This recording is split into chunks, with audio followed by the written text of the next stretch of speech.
festivities in my office here.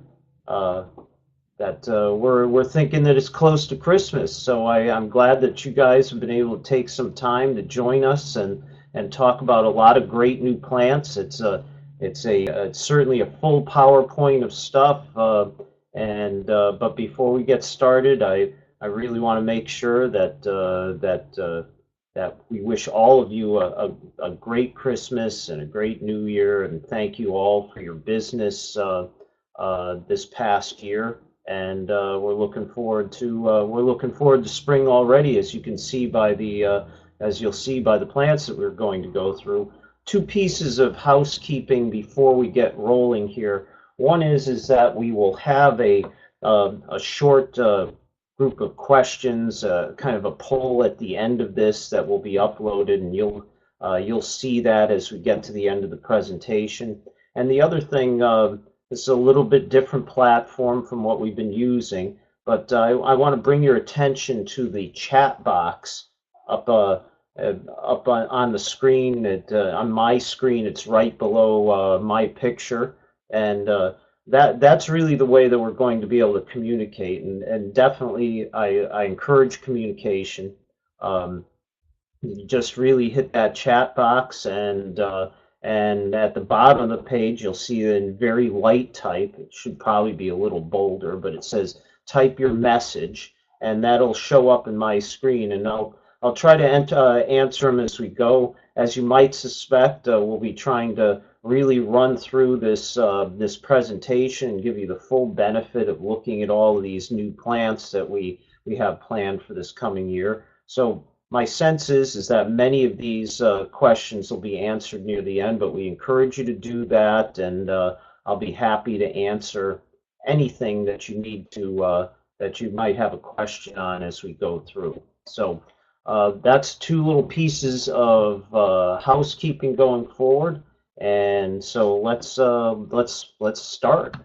What we're going to look at first is the new a number of the new shrubs and trees. And as you know, at Pride's Corner, we have a lot of plants that we grow. It's one of the reasons that it's easy for you guys to order, and we have a lot of new things. So this selection that we picked out here is really, in a lot of ways, what we consider the most important of the new plants.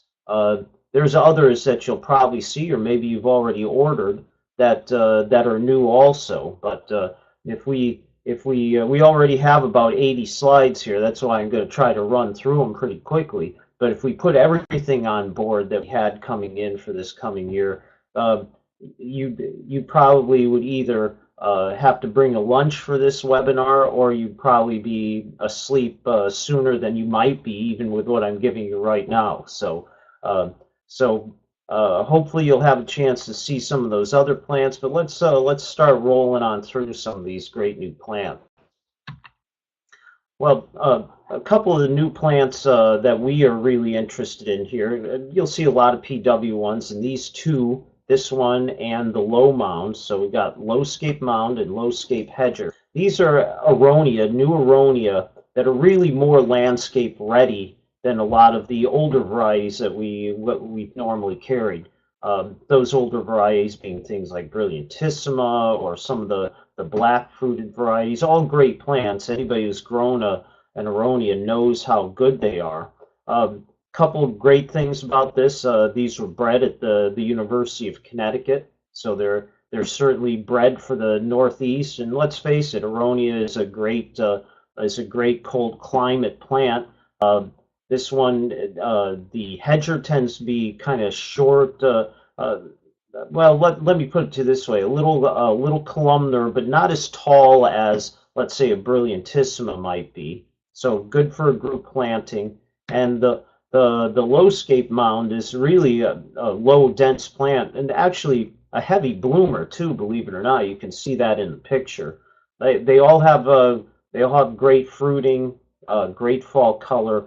The thing about this aronia, the lowscape mound especially, lots of people use Ruscrolo and other plants for these really almost intolerable landscape areas, and this aronia is going to perform in those areas probably even better than some of the selections that we have now. And to me, it's far more decorative, far more ornamental, and has a lot more going for it. So these are great plants, I think, that should find a home, especially in the utilitarian landscape. So that's Aronia low-scape mound and low-scape hedger. Well, there's always new Buddleia on the market, isn't there? And it's it's good because they continue to improve, which is great. And for us, it means that we can cycle out some older varieties that we think that we feel whose time has come, and they should be off the market. Now, this Pugster series that we're starting to grow this year comes in 3 shades, and what we like about it is that it's really compact. The flowers are fatter, they're fuller, and it's self-cleaning, which for as we know, for a Buddleia, they can look pretty unsightly after a period of time. I mean, let's face it, they're beautiful when they're in bloom, but when you have all those brown heads on them, a lot of times it takes away from the plants, from the flowers that are already on there. The great thing about the Pugsters is that their new blooms cover, and the old seed heads tend to drop. So the other good things about it, we talked about the compactness, still the same drawing power for butterflies, hummingbirds, the same deer and rabbit resistance in a denser package. As a result of us growing these things, we will be cycling out the things like Buddleia Adonis, another older PW, another proven winners Buddleia, and the Inspired series, which came on. These are better plants, and I'd recommend those for your situation. I think you'll love them just because of the power that they bring in such a small package. Well, Cotinus velvetini. This is a breakthrough product and exclusive to Pride's Corner and a couple other growers in the Synergy group, which includes Overdevest, Willoway, Saunders Nursery, and Sheridan up in Canada. But what's so great about this plant? Well, it's actually a dwarf Cotinus, and this is something where all the bells and whistles should be going off immediately here. Everybody loves Cotinus, but it's awful hard, isn't it, to try to put a plant that gets in the 12 to 15 foot range in a place in the landscape where it's not overtaking the world. This is a plant that is far more compact than that. Same deep dark foliage, great flower power, especially given the fact that it's on a more concentrated plant. Easy to maintain, just like most Cotinus are. So I think this is a winner. This is one that you need to get on board with, and this is one that you instead of maybe selling one of, which you sometimes can only do with a larger growing Cotinus, you can sell a group of these things because they're a lot smaller and they will fit. So hibiscus purple pillar, another proven winners. And boy, the hibiscus field is a little jammed up out there, isn't it? It's just amazing how many hibiscus there are. And so, we took this on because it was a different form. There's no doubt about it. It's tall, narrow, great for hedging, fits in an upright space. It's not like a lot of the other rows of Sharon that they have a tendency to sprawl out, blob out a little bit as sometimes they're not the neatest things in the landscape as they get older. But this one continues to grow on us. And the reason it does is because the form is great, don't get me wrong, and we like the form. But the flowers, we looked at that flower color in the picture that we have there, and we said, is it really like that? Is it really going to look like that? Well, it does. The flowers are striking, to be honest with you. And the other thing that really kind of brought us around was the amount of flowers that it has, and the fact that this is a plant, and we didn't know this at all until we started looking at it this year out in the nursery. This plant stayed in bud forever. the other plants, the other Rosa Sharon, they're starting to poke color at the end of July, beginning of August, and the world is sort of over with those things once we get to mid-September. And this thing, the flowers, the buds kept sitting there and sitting there, and we said maybe they're all dead. Maybe they're just not going to open, kind of thing. But then in early mid-September, we started to see color on this, and this thing ended up blooming right on through October. So it's great for the landscape in that it's going to give you that color when all the rest of the Rosa Sharon are kind of going by.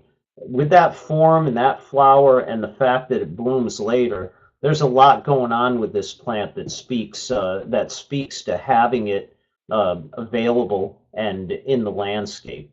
A great plant that you may not have heard that much of from Proven Winners, but one you should really look at because it is singular in what is being offered out there right now in hibiscus.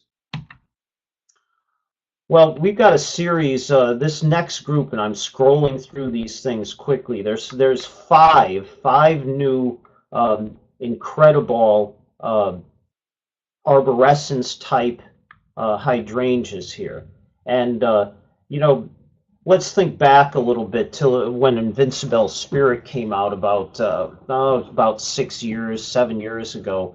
There was a race on to get that pink colored Annabelle type hydrangea out there. It was the first plants hit the market. One of them, which was in the Endless Summer collection, isn't even on the market anymore. And of course, we remember Invincibel. Came. It flowered great in the landscape. It grew great, but in a container, it was sort of a floppy mess. And we've sold many of these things, and it's a good thing that, of course, the Invincibel Spirit 2 has come out, and it's a much better plant both in a container and in the ground. But these are all really progeny of the original one. And what's great about these plants is that they've just continued to get better. And what I mean by that, the form is better, the flower power is better, some of the colors are a little bit different, and many of these things are very small forms that are really not available in Annabelles on the market right now. So let's go through each of these things. Blush is one that we sold a little bit of this past year. And this is what I would call the pink version of Incredible. Same size flowers, really big kind of flowers, a little bit bigger, bulkier plant, nice steady stems, definitely very hardy kind of thing. But this is like the big show, big flower type of one. Again, it's going to hold up great in the landscape. Nice foliage, doesn't collapse, all those things that you really liked about Incredible, which is really a plant that has taken off in the last couple of years. Then we have Limetta, and if you look at the size, again, a little bit smaller than in fact, a good bit smaller than the blush. So very tight plant, a little bit different flower form, a little bit more fine texture, lime green flowers, much like you see when a limelight, with its in a paniculata comes out, that kind of greenish white thing that it doesn't sound good until you see it and you say, wow, that really looks good. Blooms really heavily. I was out at Spring Meadow this past summer, and this was not the one that originally came to mind as the one that we liked the most. And I'll show you the one that we liked the most a little bit later. But guess what? We left there and we said, man, that Limetta may be the best one of the bunch, because it just had an incredible amount of flower on it, very dark green foliage, very tight plant, stiff and upright, no flopping, and great color. So this is a plant that I think you're gonna love. Mini Mauvette. Well, this is again even a little bit smaller, 2 to 3 feet by 2 to 3 feet. Smaller blooms, tons of them. A little bit deeper color than what you saw in that Incredible blush. A little bit more of a mauve shade. again, very similar to the Limetta in the fact that it's got an incredible amount of color. It reblooms like a lot of the Annabelles, most Annabelles will. Very compact habit, strong stems, great color kind of thing.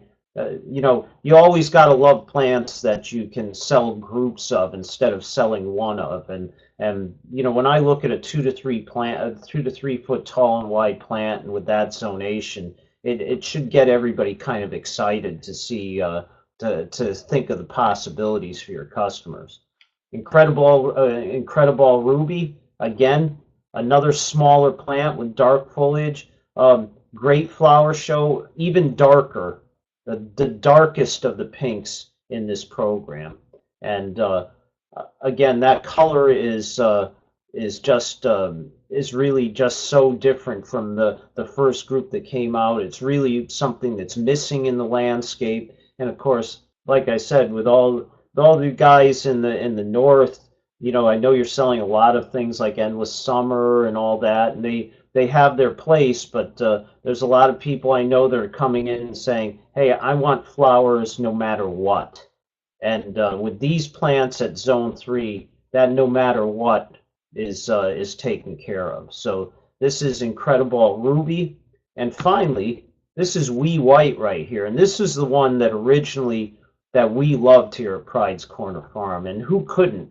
Look at that. You know, kind of a 1.5 to 2.5 feet tall and wide, so dense, so low. So we looked at this and said, man, this is the arborescens answer to Hydrangea paniculata bobo. You know, just that kind of florist quality, unbelievably tight, completely covered with blossom kind of thing that that bobo brings to the table, and everybody's picked up on so well.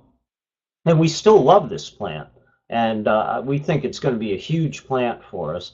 But there's just something about that Limetta that was so unexpected that's why Limetta kind of jumped in front of this one in line, if you will, in our preferences. But those five hydrangea, and I'm going to go back to the top here, not a hibiscus, hydrangea, Incredible Blush, Incredible Limetta, Mini Mauvette, Incredible Ruby, and Incredible Wee White. It's it's a lot to digest in 1 year of all these brand new plants, but I got to tell you, they're going to revolutionize in my mind the arborescence category, and these are things that your customers are going to love. It really just continues to improve the hydrangea field, both from the point of view of working in the landscape and being great in the landscape, but also being a profit center for you guys at the garden center. So you got to be carrying these 5 plants for sure if you carry nothing else. Well, there's always new macrophyllus out there. This is one that we listed because it's just a little bit different. And what I mean by a little bit different is that look at that flower form, that really nice double flower form right there. It's hard to find out there in a plant that looks, well, let's face it, that flower form's out there, but a lot of times on plants that we wouldn't want in the landscape, right? But this is a nice, dense, compact plant. That good dark rose bloom, blooms on old and new wood, which means you get rebloom. That zone 6 is kind of questionable. I know that the breeder on this feels that it's at least a full zone 5, if not more, but it hasn't been tested enough. So conservatively zone 6, but great flower form and a little bit different. There's always more paniculatas out there. This is one that's called Confetti. A little bit different looking, isn't it? It's got what I would call a much longer flower spike on it and a lot more airy. Now, there's been some plants on the market like this in the past. I know First Editions had a plant in there that, and I'll be the first one to tell you, I'm trying to forget the name. We had so many of these plants that of that particular variety that we basically had to throw out. The flower was neat, but but I got to tell you, it just never sold and it flopped. And this one has much more stiff stem, long stems, great for cutting and drying. We think this one's got it's a crowded field. I agree with you, but we feel that this one's got some legs. Diamond Rouge. Now, some of you people bought this last year, and you're going to see that there's a couple plants in here that we kind of had late last year or didn't have availability until fall. We wanted to make sure that the best of these things you saw again. Diamond Rouge is one that's in the first editions program, and it definitely it ages really deep red. It's not really like the vanilla strawberry or the strawberry sundae, where it gets that real pink color. This one actually gets that red that you see in the picture. Kind of a great little novelty and really excellent fall color. Stiff stems on this. It tends not to have as much bloom, I would say, as some of the other paniculatas that are out there. But what you do get is still lots of blooms and that kind of effect of having white and then pink and red on the same plant. It's really kind of a unique presentation in the garden. So that is Hydrangea paniculata Diamond Rouge. So this is another plant last year that was supposed to debut last year, and we decided here because there was it sounds kind of counterproductive, but we had about 400 plants last spring, and we had loads of people that wanted this plant, but we discovered that we really couldn't get liners for this plant to move forward with it. We were going to have a year gap. And because we felt the demand was going to be so big on this that we kind of shut this plant down, cut it hard, got lots of liners, and as a result, we have plants going forward for the next couple of years, but we also have plants for this year. So what's so great about the Gem Box? Well, just by listening to the name, you know that it's going to be a dense, full, compact plant, deer resistant, like all inkberry tend to be. But it's kind of one of these plants that I would say makes a good substitute for some of the lower, denser, more spreading boxwood out there. We know how tolerant that Ilex glabra is, and I just think it has that same look as boxwood. It just gives you an alternative because, let's face it, many times we're locked into just boxwood for particular size broadleaf evergreens like this. So a great alternative to that and a real easy plant to take care of. Ilex glabra Gem Box. Well, there's always more Physocarpus out there in the world, isn't there? And we have a joke here at Pride's Corner that the owner, Mark Salou, has never met a Physocarpus that he didn't want to buy a couple thousand of to try to sell. And so we're always going to be in the forefront of new Physocarpus. And the good news is that, let's face it, they're pretty good plants, aren't they, in the landscape, especially as you go north. Good color, good bloom, surprisingly good bloom, a great pollinator attractor, and very easy to take care of. Ginger wine is no exception to that. Ginger wine is a great new plant, and why it's good and if you look at it, you're going to say, wow, this sort of looks a little bit like Coppertina. How come they just keep putting these new plants that are just so little differential between the one that came out before? Well, the biggest difference between this and Coppertina, and by the way, we will be discontinuing Coppertina because Coppertina happens to be one of the most susceptible of the Physocarpus to powdery mildew in the summer and fall. And as you know, many times if you've grown, you have it in the landscape, some years you can be inundated with this, some years you only see a little bit of spottiness. Well, ginger wine, you don't really see it at all. That's its great calling card. Besides its color and its great blooming ability and the good seed heads in the fall and all that. But it really doesn't get powdery mildew at all. And that is the reason that we think it's a better plant, certainly than Copertina, and why in this color plant, that will be the one going forward in the future.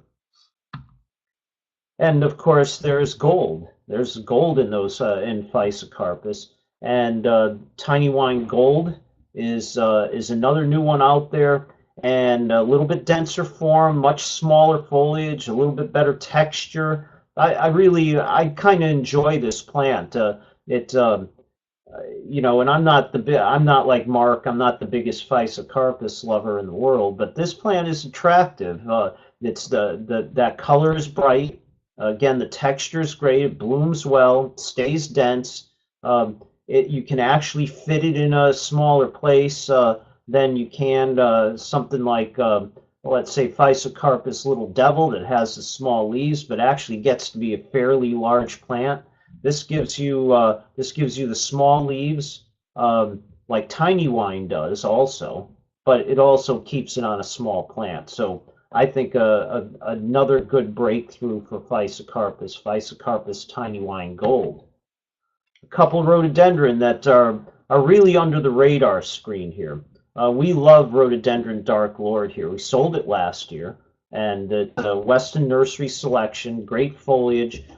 Very deep flowers, you know, kind of much nicer flower in my mind than the standard for a red rhododendron that's out there right now, which is of course Nova Zembla.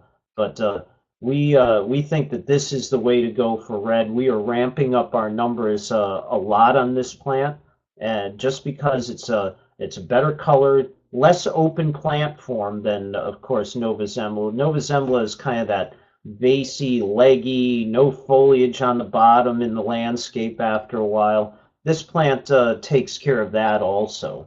So I think one that you should look at, think about, and start bringing some plants in, because in the long run, guys, this is a better plant, I feel, than Nova Zembla is. Rhododendron Dark Lord. So roses. Now, you're going to see a lot of roses coming up, and I hope all you non-rose guys don't get bored or just say, "Oh, why did I come onto this call?" Well, you know, there's a couple reasons we have a lot of roses. They're great landscape plants, and frankly, almost all the roses that are being developed now that we are carrying are our own root roses, which means that they survive, that they have in some measure either good or very good disease resistance, and a lot of reblooming ability. And I think a lot of people kind of still at the garden center try to pigeonhole roses. And what I mean by that is that everybody knows that they need to sell them, but I think there's kind of a rose fatigue that happens. People want these plants so they can have them for Mother's Day or May, and then they kind of say, God, I just got to get these plants out of here. I don't want to take care of them. You know, I don't want to do this. You know, people aren't looking for them, that kind of thing. What we find is that people tend to be looking for them. We just look at the traffic on our website going forward, and that's reiterated by all these other brands that have their websites. But sometimes at the garden center, we get a little fatigued with these plants, and they're just I look at them as great landscape plants. I don't look at them as roses. I look at them as great flowering landscape plants that give you color all summer. Who wouldn't want something like that? So let's go through some of these roses, and I'll add as and pump up Pride's Corner a little bit. I think we have the best selection of available own root roses of any grower that's out there, whether it comes to Easy Elegance, David Austin, and all these other ones that you're going to see in the programs that we're in. We got you covered.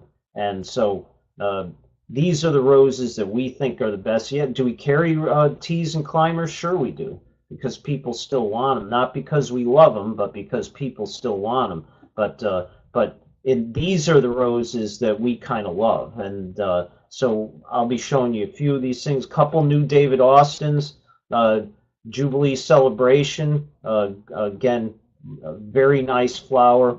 As with all the newer David Austins, more flower power, denser forms than in the past, and a lot better disease resistance.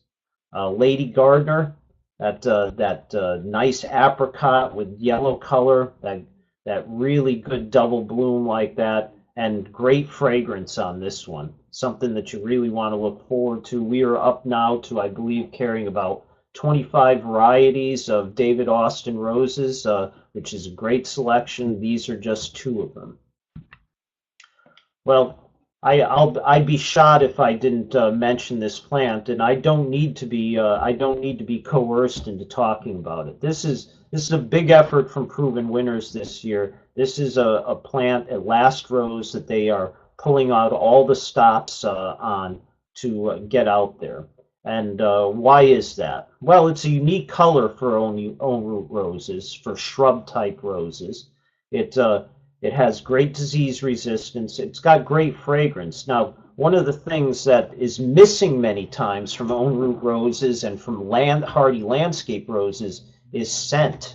And this one has it in by the bucket load, if you will. It's really a fragrant plant. We handed out about 1,000 of these last year to different people at different events, flower shows, garden center presentations. And what we found is that we actually got some feedback back on these things, which is hard to do, as you might guess sometimes.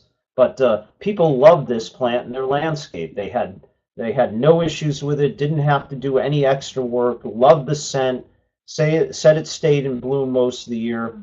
And I think this is going to be a winner. Everybody should be having this plant as part of your Proven Winners selection, and they are going to be doing a heck of a lot of promotion of this plant out there. So you can expect that people will likely be coming in and asking for this because this is going to be one of their main focuses this year in what they're doing. So Rosa at last rose, I think that this is going to be a winner for you. Well, these next two roses are interesting. These will not be available for. Well, I'm going to answer a quick question here. Lorraine's asked if this one is resistant to powdery mildew. I'm not sure whether you're referring to the rose or you're referring to the Physocarpus, but yes, yes to both on that. So these two roses, Flying Kiss and Double 10, no one's ever heard of these roses before, I'm sure of it. In fact, the only reason we have heard of it is because we've had samples of these two plants in the ground here at Pride's Corner for about 3 years now, and everybody, it's a stop on every tour at Pride's Corner Farm that people have to look at these plants. They're so remarkable. They're out in a berm somewhere near our wholesale yard. They get no special care. In fact, they get a fair amount of abuse up there. And both of these plants are just incredible. The Double 10 is probably the one that people notice the most because of the electric color. But a lot of people like this one also. These are two plants that have been developed by the breeder that developed the Easy Elegance roses at Bailey Nursery. This is what he would call the second generation of that group of roses. And we have seen these, and we think that these are going to be just market crushers out there. Flying Kiss has a great fragrance. Double 10 is just a flowering crazy man, is what it comes down to. Loads of flower. Still will keep all their foliage on the plants throughout the summer months. Doesn't have that kind of thing that happens even with the best of roses, where you see them dropping foliage when they get stressed. These are going to be great plants, as I said, available in late May. We just got the liners in late summer, and these will be part of a program that I'm not even sure about going forward. But let me tell you, you got to be first in line to get these plants, or at least to put a few in the ground, because they are going to be your favorite roses going forward. So that's Rosa Double 10 and Rosa Flying Kiss. That's the names that are on them now. As with all these new plants, who knows, the names could change too. A couple other plants that we were recommending on new plants, Rosa Brick House. I saw this in the fields down at Star Roses, and I fell in love with this plant in July. Incredible amount of bloom, a good cherry red color, a strong disease resistance, uh, lots of rebloom, a great rose out there. And it's sort of funny. There's lots of roses out there, and some of these plants you're going to see in the next grouping. It's hard to make an impression with these plants, but we're picking these plants just for these great disease resistant and what we've seen. Uh, because when we've sent these to people uh, who have, oh, I'll give it a try kind of thing, almost all the time with these roses, this one not included since it's new, but I'm going to show you one a little bit further down. People say, you got to give, what was that plant? You got to give me more of that. That color was incredible on that. So this is going to be one of those plants.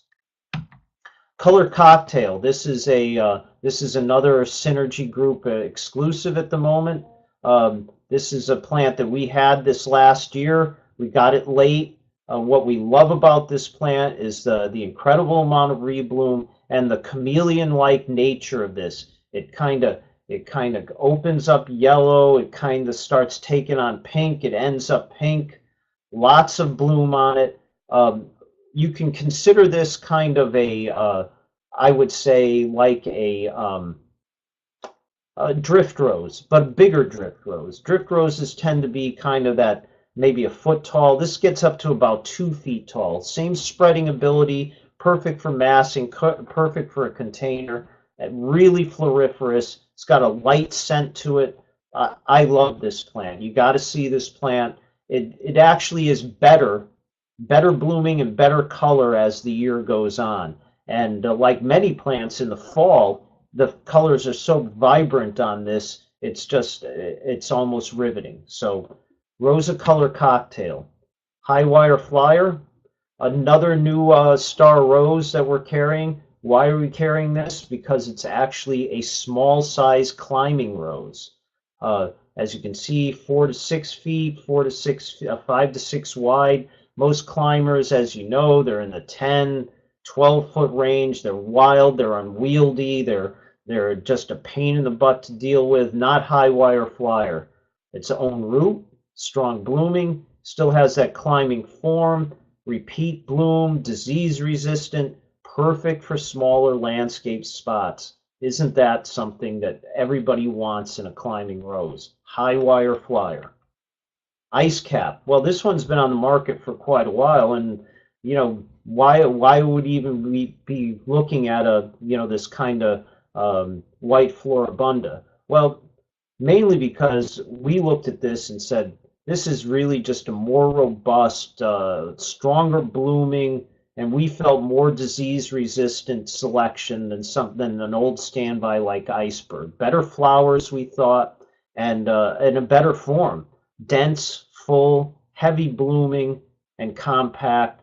We really love this plant. Again, this is one we kind of bought on speculation after seeing it in the Star Test Gardens, and we're glad we did because it's remarkable. Now, this is one of those ones that also we had last year and that people went nuts about.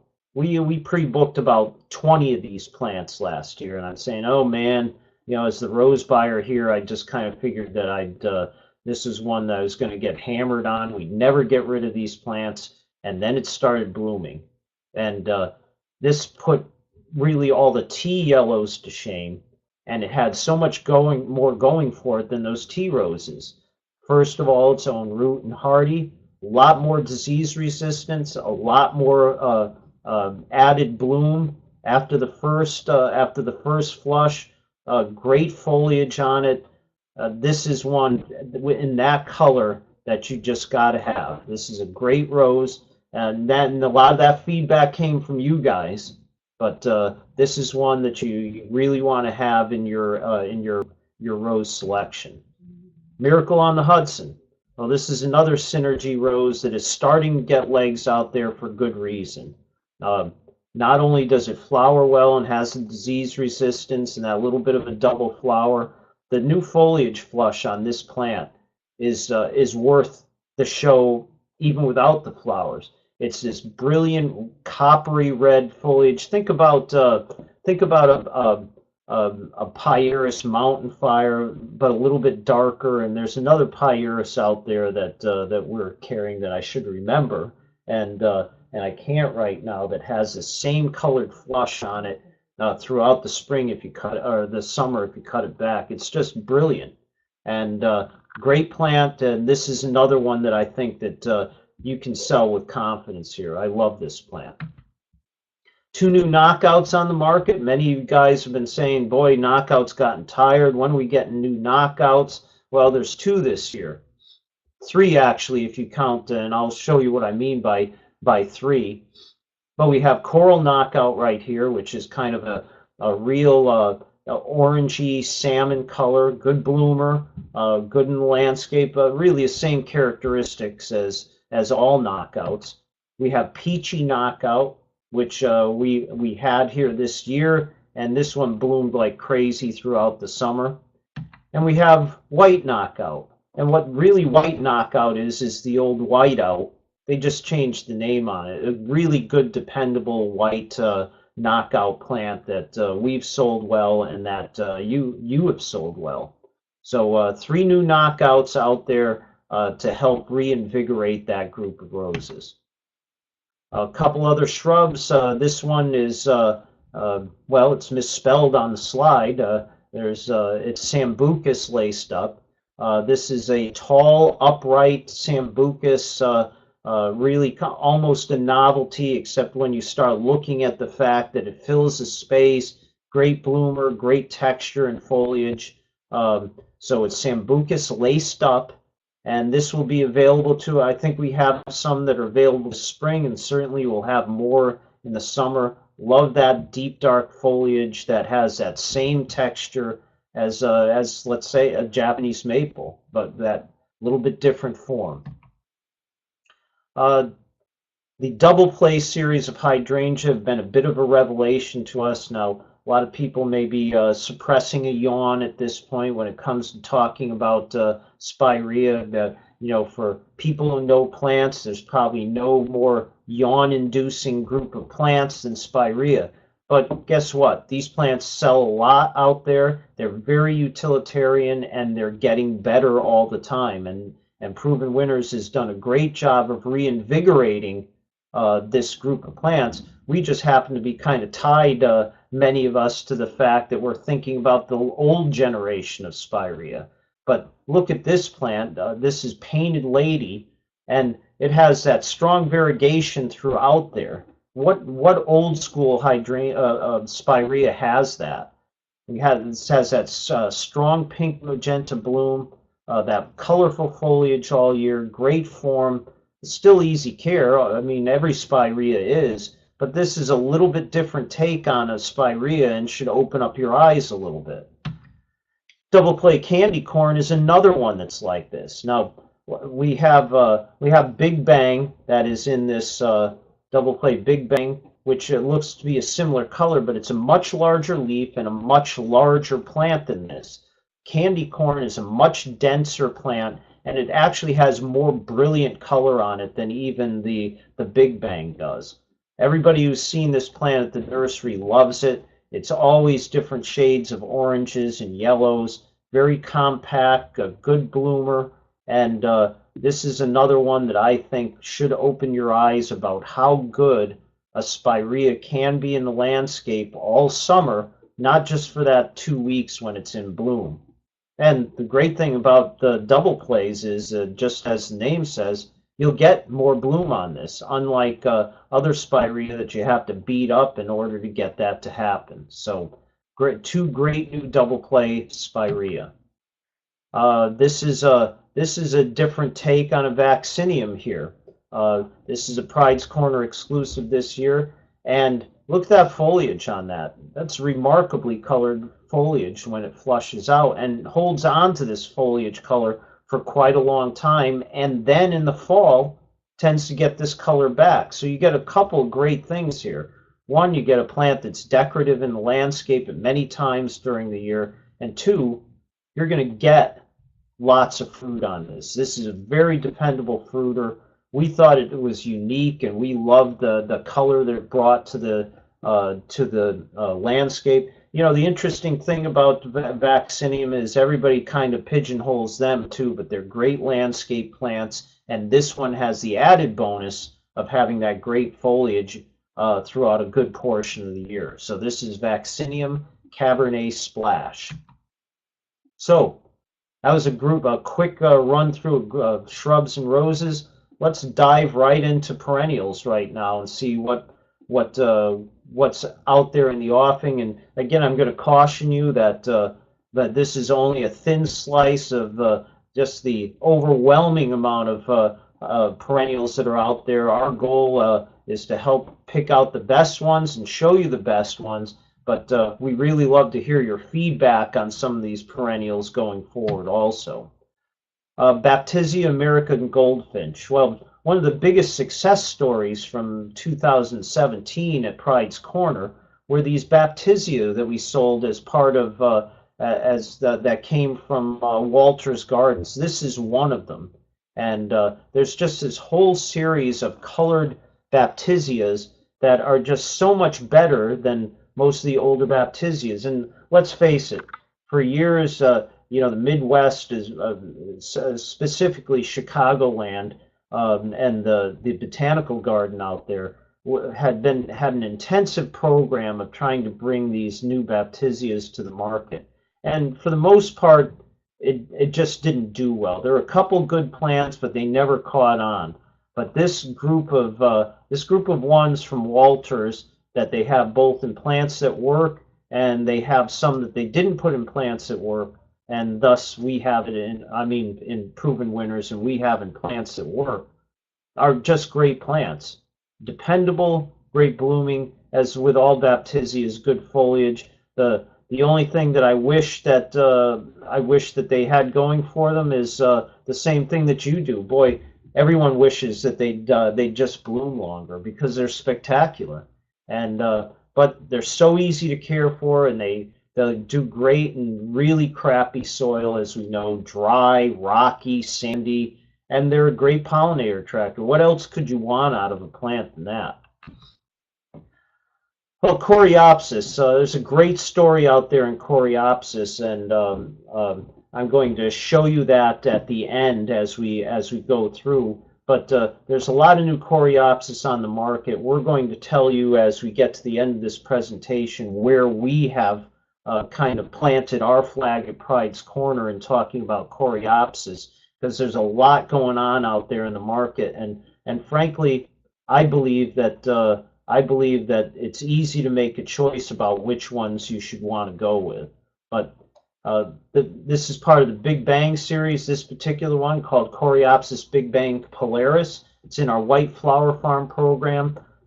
Sterling, pure white flowers with yellow centers in them, and really puts on a show like all these Big Bangs do. If you haven't grown any in this series, you're missing the boat here. I know a lot of people are still coming in and asking you for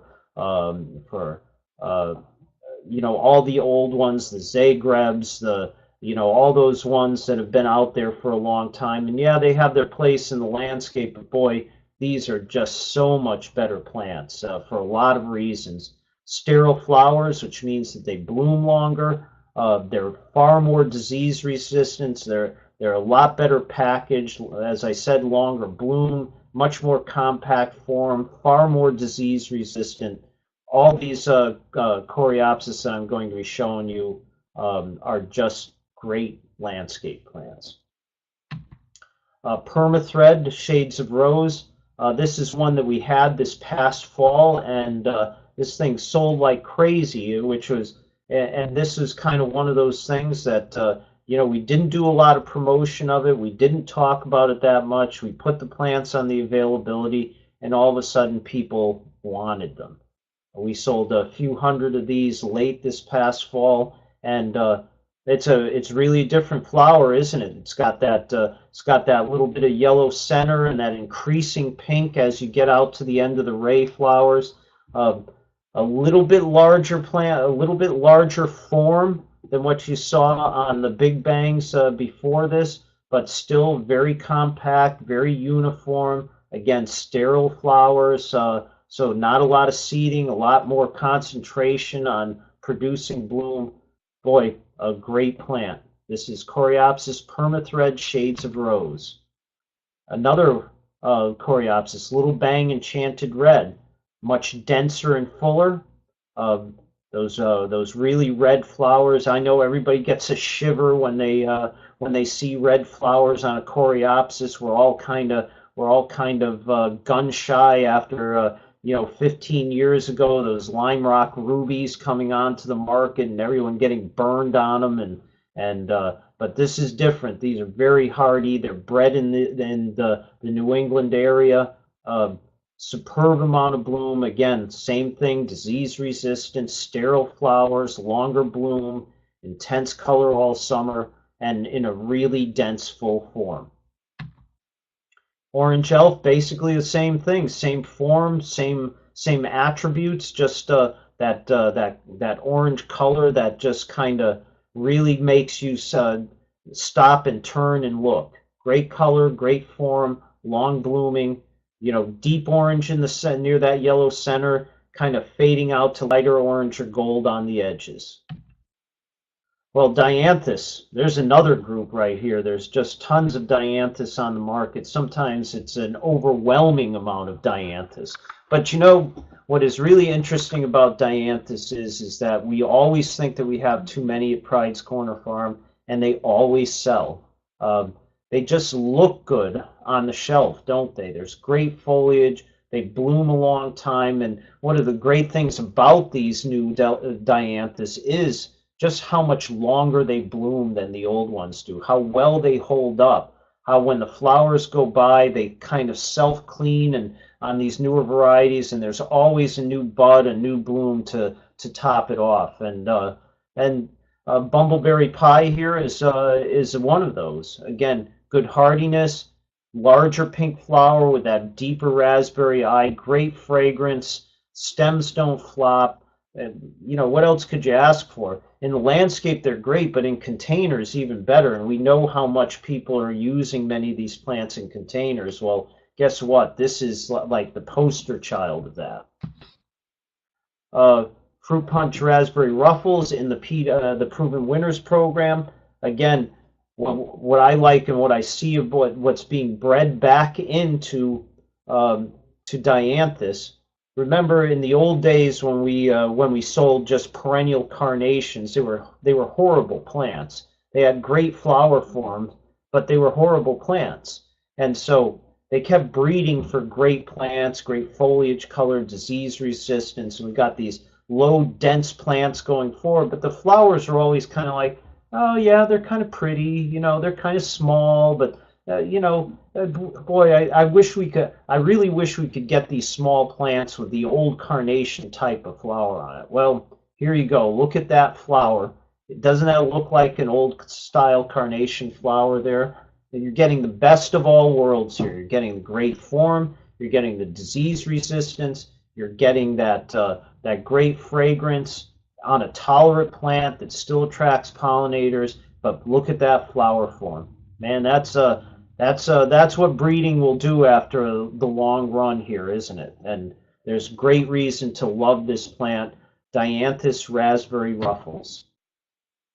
Well, echinaceas, boy, echinaceas are kind of an interesting plant. You probably have heard me say this about echinaceas as over a period of time because there's all these new echinaceas, and we've probably been featuring new echinaceas as we've done this. But they keep getting better, and guess what? They actually will make it through the winter now. I got to tell you, we have lost untold thousands, tens of thousands of dollars on echinacea here at Pride's Corner because we've had these plants. We've had thousands of these plants in different winters. We've done everything to overwinter them, and guess what? They don't overwinter. But this group of plants going forward, we've taken our time, we've gone through it, and we love these Kismets. I'll tell you, they are just outstanding plants, great, dense form, loads of flower color, and they actually will survive the winter, unbelievably. They They bulk up that crown, and it's all about getting a crown to bulk up on these plants. A lot of the early ones, you just couldn't bulk a crown. They would flower like crazy when you planted them, but they'd never bulk up enough to have anything to survive the winter. These do that very well. So you have intense orange here with that brilliant color. You have raspberry, which is a little, that looks is a little bit of a washed out picture, I gotta say. It's really much more intense colored when it does, when it's not basically sun bleached like that. You have Kismet red, which is really a remarkably bright red, and you have Kismet yellow here. All of them have that same form. They're all really dependable, and they all put on a great show in the landscape. I've seen 2- and 3-year-olds of these in the landscape, and they just perform remarkably. So we have those Kismets, and we've got a new proven winner selection. So, what's so good about this one after seeing all those Kismets? Well, what we really like about this, it's a reddish colored echinacea, and guess what? It's from seed. Even better, it's a seed type of plant. The seed ones are always more dependable out there. And boy, I've seen this one in the garden too, and it gives you a little bit of that multicolored thing, which is kind of neat. You get that red, and you get a little bit of that deep purple in there. It kind of gives a really unique show. What I loved about this when I saw this in the gardens is the density of it, the amount of flower that it had on it. I saw this 3 times in the same test garden. I saw it in June, I saw it in July, and I saw it in, let me see, the end of September, and it looked just as good each time. No deadheading, no nothing, just let it go. Drought tolerant, compact, fragrant. What else could you ask for? Look at the form of that plant. This is Echinacea Lakota Santa Fe, and the first reliable red-colored echinacea from seed. How about that? That's a winner. Well, the sombreros, as we know, have been just great plants. Everybody has had sombreros, sold sombreros, and they're really dependable color. This one's no different. Sangrita, we sold a ton of last year, having an exclusive from Walters on this.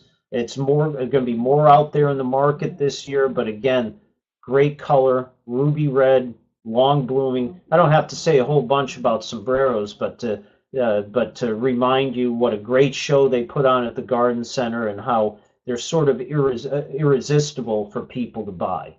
They just put on that great of a show. So never-ending daylilies. So it's always, you always feel like you're swimming upstream a little bit when you're talking about hemercalis, don't you? It's I've never seen a plant that has so many different flower forms and color and scent and all that kind of thing that is in a lot of ways just treated as background noise by not just us, but by the consumer. It's really sort of remarkable. Here you have hemercalis that are, they're virtually indestructible. They're very they give flowers. They want nothing, and yet because maybe they're so simple to grow, we just sort of blithely ignore them. Is what it comes down to.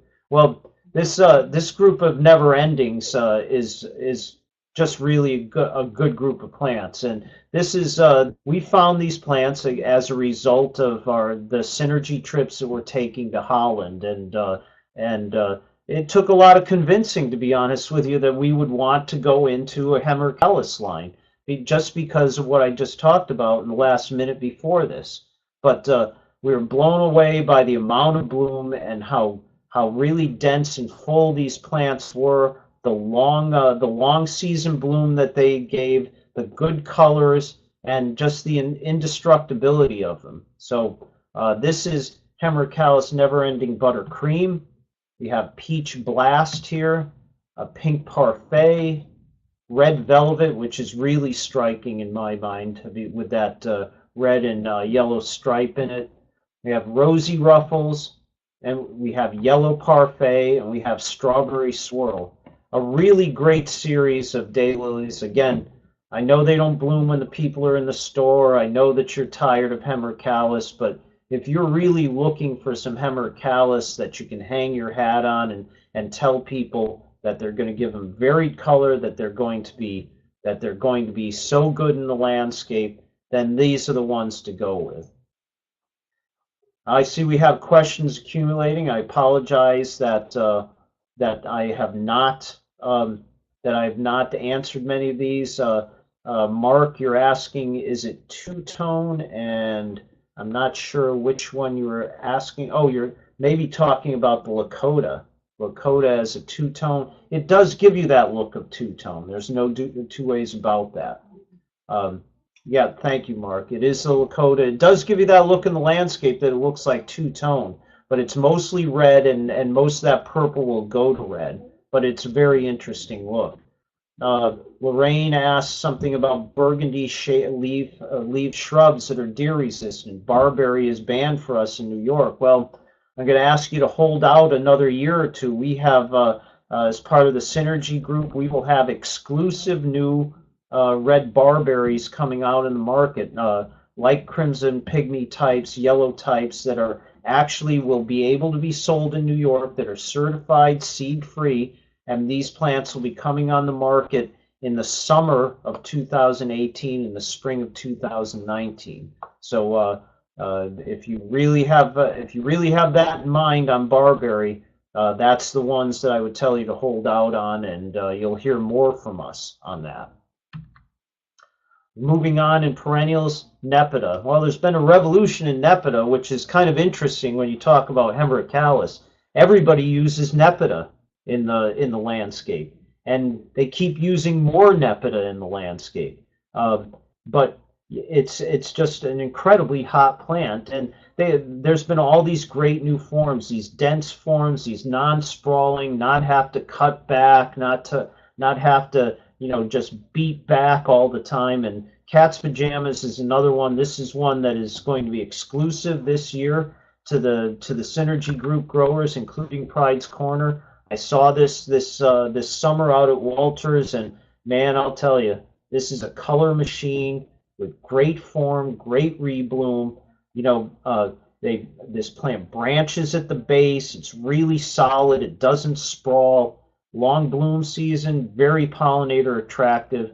Man, you just can't get better than this in a plant that you can just put out there in waves and have it just put on a great show in the landscape. So Nepeta, Cat's Pajamas, look for this one. Like I said, it's getting to be a more crowded field in Nepeta, but there are loads of great looking plants out there, including this particular one. Penstemons. Well, we've struggled with penstemons here, and there's a lot of them on the market, but we feel that this Rock Candy series is the one that we can go with. We've been looking at it for 3 or 4 years, and we like the color, we like the dense form, we like the fact that it tends to be trouble-free in the garden. It's not picky, it doesn't flop, it's a great form, and so we have I'll have to say at Zone 6, I can understand you guys in the northern end kind of saying, well, couldn't you have picked one that was more hardy? Well, we're still looking, but we had to settle on something that just had this great form. And there's a number of different color shades. There's ruby, there's blue, there's other ones that we'll be carrying along with these two that we carried last year. So it's the Rock Candy series. And we're still in the market to look for plants for a more hardy group of this plant. But these ones should get your attention. The Phlox Bambinis. Well, the great thing about Phlox is, and we've got 3 varieties, Candy Crush, Desire, and Prima Donna. And there's been a lot of work in Phlox. And, it's kind of interesting. Another plant that everybody knows about. There was a point probably 10 to 15 years ago where Phlox had sort of almost disappeared from the market. Great bloom, but way too many problems with the plants, too many disease issues, tall, lanky, rank, falling down in the garden. Sort of like what happened to Monardo over the years too, that people just said, man, it's got some great attributes, but they're just not great plants. Well, these days, there's a lot of great plants to choose from in phlox. I mean, we've always sold the volcano phlox, and they are great plants and still remain that. But here's a group of plants that we've come across in our travels from Holland in the Synergy group, and they're just wonderful plants. And look at how small they are, 10 to 12 inches. Just concentrated flower power on these real compact forms, very fragrant. You know, you look at the size of that plant and say, oh, it's a dwarf plant, it's not vigorous, doesn't grow that fast. Well, these Bambinis are just the opposite of that. Yes, they're dwarf. Yes, they're compact, but they grow quickly. They fill out that form quickly. They're incredible bloomers. That they'll bloom so heavily you won't see a plant underneath. That's how well they bloom. They've got that phlox fragrance that is great. They have really good mildew resistance, and of course deer don't eat them either. So we've got this bicolor here, which is Candy Crush. We've got Desire, which is almost a bicolor, purple with that kind of little white shading towards the center. And we've got the pink here, which is just coming into bloom in this picture. All great plants, all perfect for small areas. You don't need that 30 to 36 inch space that you used to need to have for phlox. These are front of the garden stuff, containers, small space area plants that you can really have a good time in your landscape with. More phlox. Well, this is a cross right here. This is Color Burst. This is a proven winners one from Walter's Gardens, and this is a little bit bigger plant. And let me tell you, this thing blooms. It's a good. They call it cloudburst because if you see the form of the plant, and hold on just a second here, folks. If you see the form of the plant, sorry, you have to stop when the president of the company comes in and is asking you for your truck keys. Sorry about that. But I love this plant because it really does look like a cloud of color. There's just a big billowy mound of flowers in there. It's a little bit more of a loose form, but a wide spreading form. And great attractant, great looking plant. You'll love this one. Fashionably early. This is again from Walter's Breeding. What we love about this is that it's another cross, and one of the things that's great, this extends the season in phlox. So we spend all that time waiting for them, and yet here we are. This phlox blooms a full 2 to 3 weeks earlier than most of the paniculata phlox that are out there, and it reblooms throughout the season. So you'll get blooming even into fall on this. Love that kind of pastel color, the strength of the bloom, the pollinator attracting of the bloom. It's a larger space plant. There's no two ways about that, but one that's unforgettable with the way it looks. And fashionably early crystal. Look at that white color. It really makes a statement in the landscape. So we have all these great phloxes that will help you really expand that line, make it a profit center in your garden center. So salvia, color spires azure snow, another proven winner's plant. Lots of salvia out there, and it still seems that May Night is the one that sells out there. It visibly hurts most plant breeders when you talk about how May Night sells. They kind of shake their head. There's a little shiver that goes up their spine because they say, oh, it's just really such a bad plant, and all these other ones are so much better. And while they may be right, it's just amazing how certain varieties kind of stick in and are the ones that sell constantly. I like this plant, and look at that bicolor look at it. It's got that white in the flower, that contrast of purple and white that anybody would look at. It really does rebloom when you cut it back. Now May Night, you'll get a flower stalk or two that will happen with May Night, but as we know, it really just doesn't rebloom that well. This one really does rebloom well. It's got that bicolor nature. It's dense and full. I would tell you that if you're looking to try to get some people to get something other than May night, this is one that's a great start if you ask me. So, sedums. Well, I saw this plant this year out in our travels with our synergy growers, and this is at Intrinsic Plants out in Illinois that we saw this. This is where it's based, and uh, I'll tell you what, we just stood there admiring this plant. Here it was all nearly the beginning of July. Great color. It was really hot the day we were out there. This plant had held up beautifully, didn't flop, no lodging in the center, none of that donut look that tends to happen a lot of times with sedums when it gets hot or when they're stressed.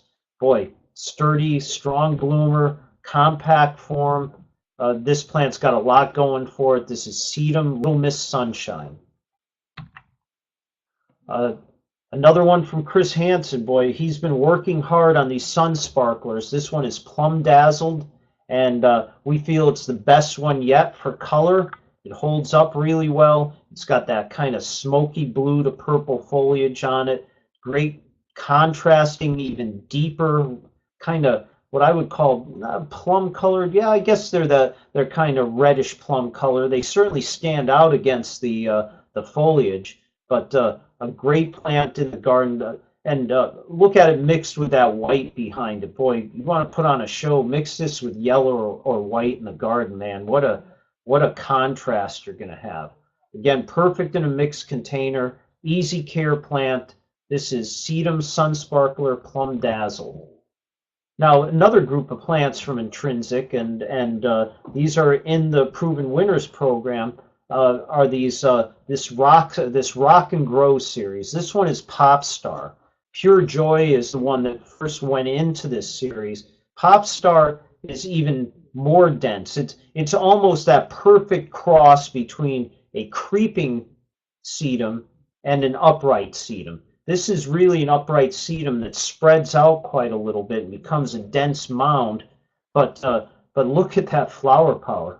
That's just an unbelievable flower show right there on a plant that is really so easy to take care of. It says it has blue-green foliage. You can take my word for it that it does, even though you can't see the foliage in that picture. But this is another great sedum out there. It's Rock and Grow Pop Star. And finally, we have Veronica Mona Lisa Smile. You know, this is another one that this is another genus that kind of makes you shake your head a little bit. This is Veronica, the blue cell. We sell one variety of Veronica incredibly well, and every other variety that are arguably much better plants end up selling probably 10 times less per variety than this. But we love Mona Lisa Smile. Who wouldn't love that flower color right there? Very attractive, great cut flower. Actually, far more disease resistant than some of the old standbys that are out there in the market in Veronica. This is one that really you should help expand the palette on also in Veronica, and that is Mona Lisa Smile. So let's try to put a bow on these plants, and then we'll answer some questions. We wanted to talk about some of these things that are part of different plant lines here. Now, I talked to you about all these Baptisias here that we have, and there's in this series that has come from Walters, there's fully 11 great plants in this. We're carrying all of them, but look at that range of color right here. You got gold, you got this dark burgundy red, you got the purple, you got a bicolor yellow and burgundy. You got almost a brown one, a chocolatey color down there with Dutch chocolate, lemon meringue, sparkling sapphires.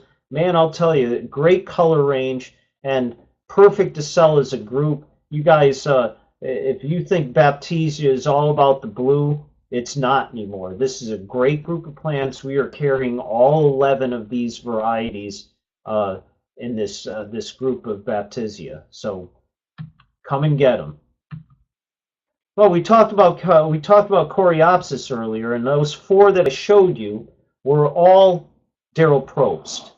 And who is Darryl Probst? many people maybe don't even know who Daryl Probst is. This is a guy like many plant breeders. This is a guy who has spent virtually his whole last 15 years of his existence working strictly with Coreopsis.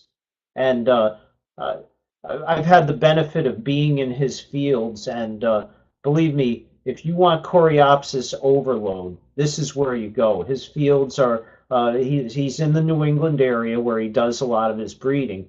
And he, as this sheet says, he's been single-minded about coming up with what he feels is the best Coreopsis. So what's he been breeding for? Well, he's been breeding for color, but more than anything, he's breeding for form, uh, hardiness, disease resistance, and long bloom. Those are the things that he's really looking for. And in this series of plants that he's come up with, the little bangs, the big bangs, the permathreads, these series that he's come up with have really fulfilled his promise out there. And let me tell you, you think it's easy trying to pick out a great plant when you go to a field like this? When we were at his field a couple years ago, he had about 2 acres of different Coreopsis crosses there. There must have been about 2,000 varieties out there that he was trying to pick the next class of these things. Imagine sitting out there and trying to make that choice, but he's made great choices here. We are carrying going forward only Daryl Probst Coreopsis, and the reason is because we believe in his approach. We've seen the plants, we know how good they are, and they do bloom longer. They do have great colors. They do have that great form and disease resistance and that sterile flower thing. So we are carrying about 15 varieties of his Coreopsis at this point. And it's really a great story to tell your customers. That's why we're really belaboring this a little bit. It's a great story to tell your customers about how this guy has just made it his goal in life to come up with these great plants that will perform for you in the garden without you having to do anything with them. And they're just going to be a revelation, not just for you at the garden center, but for the consumer at home. So we think it's a great story. Feel free to tell that story. But this is a guy who has come up with these great Coreopsis, and he's done it up north here. And he's done it basically for our area. So why wouldn't anybody want to hear that story? So here's the ones that we're carrying right here on this sheet. But they're just excellent plants, and there's more coming. Hometown roses. Wanted to talk a little bit about hometown roses. This is a group of plants that is getting larger based from Star. We are carrying 7. I just found an 8th to put in this group called Easter Basket that we'll be carrying this spring. Why are we carrying these roses? Well, they look like tea roses, don't they? Well, they are tea flowers. People were blown away this year when we shipped some of these plants to them. Our salespeople that were trying to ignore this program were blown away when they saw these plants. And they started asking questions. What are these plants?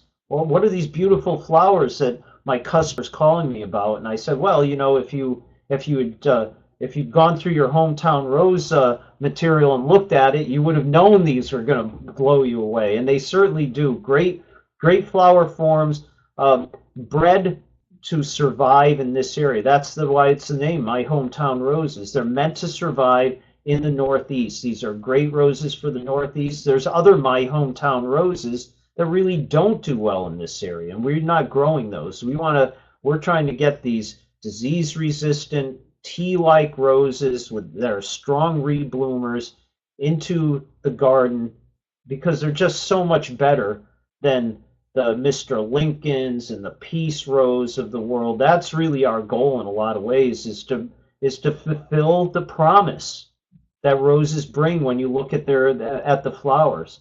Let's face it, roses tend to be all flower and no performance. We want our roses to be flower and performance, and that's really our goal here at Pride's Corner in selecting these roses. So hometown roses, it's a new program that we're carrying.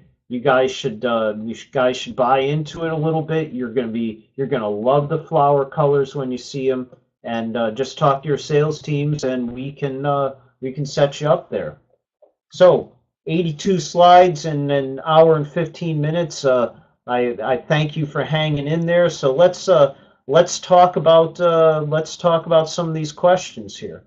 Daryl has been your customer for years. Well, Daryl's a good man. He certainly is, and probably a good customer too. So Lisa, you're lucky to have him there. Maybe I'm sure he must be coming in and seeing how his coreopsis are performing on your benches. So good for you.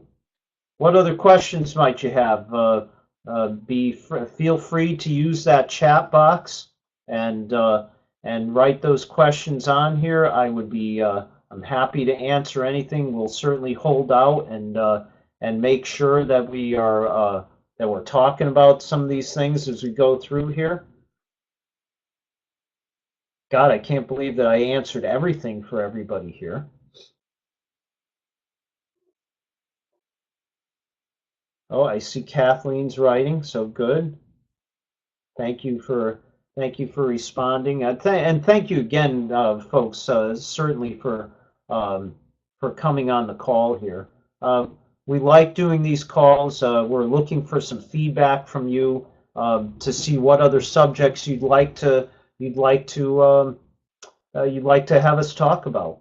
So let's see. Does the blueberry need cross pollination? That's a good question asked by two different people. Good. What I would tell you is that like all blueberries, they tend to be self-fruitful. If there's other blueberries around, they'll fruit more, but even on their own, they will definitely fruit. But it's always nice to have some other blueberries in the area to get the maximum out of that blueberry pollination. Any suggestion?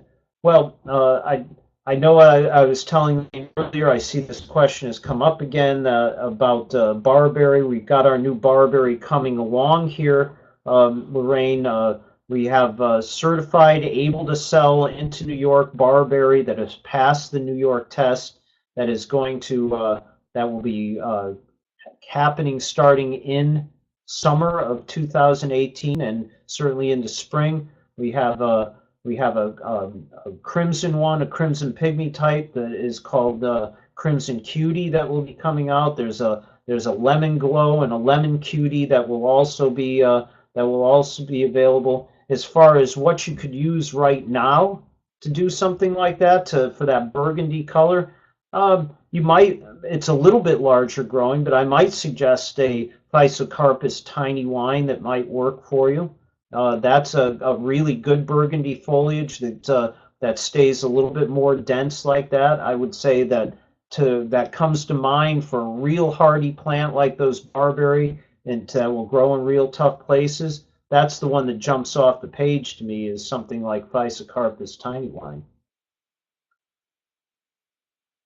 Thank you for being here, Andy. I hope that this will help you, all of you guys, find some good plants and some great things to talk about to your customers going forward.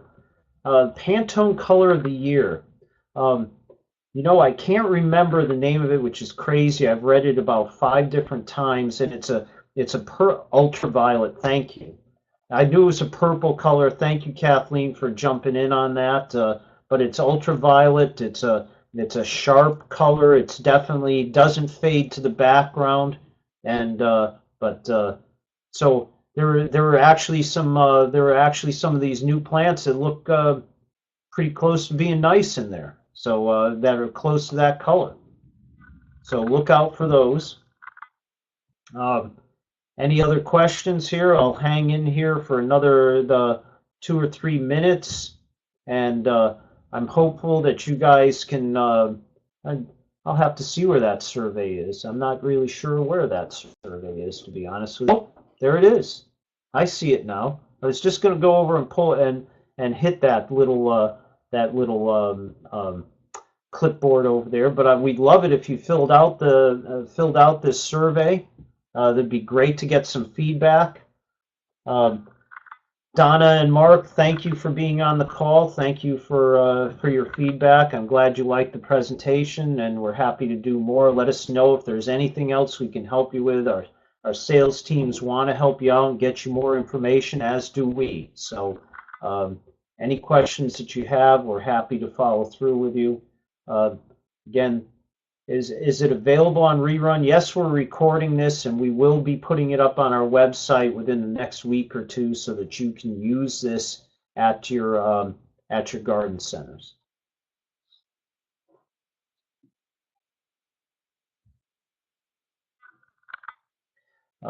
So please fill out that presentation. Still waiting on to see if there's any other feedback, any other questions. If I if I want to make sure that all of you, again, as I opened up the talk with my elf hat on here, and I wanted to make sure that everybody has a great Christmas, a happy New Year. We really appreciate your ability to help us be a better grower, is what it really comes down to. Your feedback, your ability to give us some to fill out surveys like this, to talk to us, are really a great part of what makes we feel makes us better. We want to listen, we want to get better, and so please respond whenever you can. Give us our sales team's feedback, but we're looking forward to another year of working with you guys and doing business with you. So I'm hopeful that you all had a great 2017. We're looking forward to an even better 2018. So I'm about ready to sign off, and so when I'm exhausted, yes, perfect. We have that.